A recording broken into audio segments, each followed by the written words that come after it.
तातोडेच्या WBs मध्ये D7 films and मीडियाच्या भव्य दिव्य आणि अत्याधुनिक ऑफिस आणि स्टुडिओचं उद्घाटन 6 नोव्हेंबर 2023 ला झालं.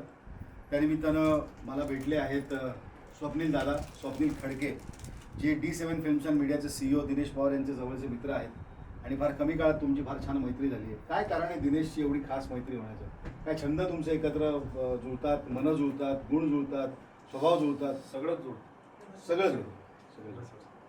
आज D7 फिल्म्स अँड मीडियाच्या भव्य दिव्य या ऑफिसच्या उद्घाटनाला तुम्ही आलेला आहात. सो मला हे कळलं की तुम्हाला कॅमेऱ्याची पण प्रचंड आवड आहे. कॅमेऱ्याची म्हणजे तुम्ही काय ते टेक्नो सेव्ही आहात, तंत्रज्ञानाची फार आवड आहे तुम्हाला. असा जो क्रोमाचा स्टुडिओ आहे हा अख्ख्या पुण्यात तर कुठेच नाहीये. त्याचे टेक्निकल स्पेसिफिकेशन दिनेश पवार आणि इतर DOPsनी सांगितलेले आहेत. सो तुम्हाला याच्याबद्दल काही कल्पना आहे, माहिती आहे? स्टुडिओ बद्दल नाही माहिती, बट दिनेश दादा म्हटले होते की पुण्यात नाही असा स्टुडिओ असतो. सो चला चांगलं आहे, गो फॉरवर्ड. मला बेस्ट ऑफ लक. आता हे भव्य दिव्य ऑफिस, अत्याधुनिक स्टुडिओ सुरू करतोय दिनेश, आपला मित्र आहे जवळचा. कशा शुभेच्छा तुम्ही व्यक्त करा? त्याच्यासोबत कायमच सपोर्ट राहील आणि जे काय क्लायंट्स असतील ते आम्ही इकडेच पाठवू असेल. त्याला best of luck for his future.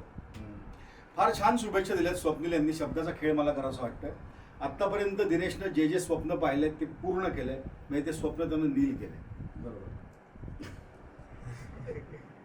याच्यानंतर पण मगाशीच त्याशी बोलताना म्हणालो की एक दिवस लवकरच येईल. अर्थात काही वर्षांची मुदत त्याला दिलेली आहे. D7 फिल्म्स अँड मीडियाचा जो स्टुडिओ आहे तो आत्ता एवढा आहे.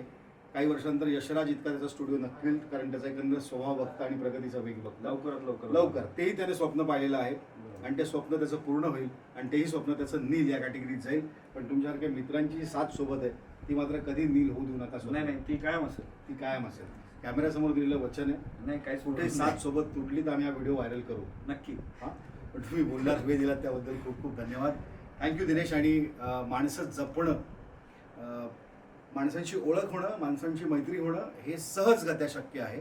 पण माणसं जपणं हा जो तुझा गुण आहे तो मी आत्तापर्यंत शिकत आलोय.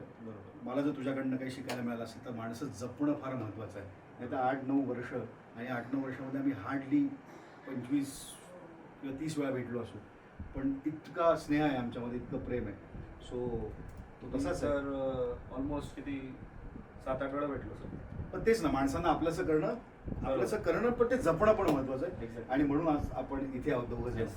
सो स्वप्नील खडके, तुम्ही बोललात, वेळ दिलात, त्या कार्यक्रमासाठी आलात.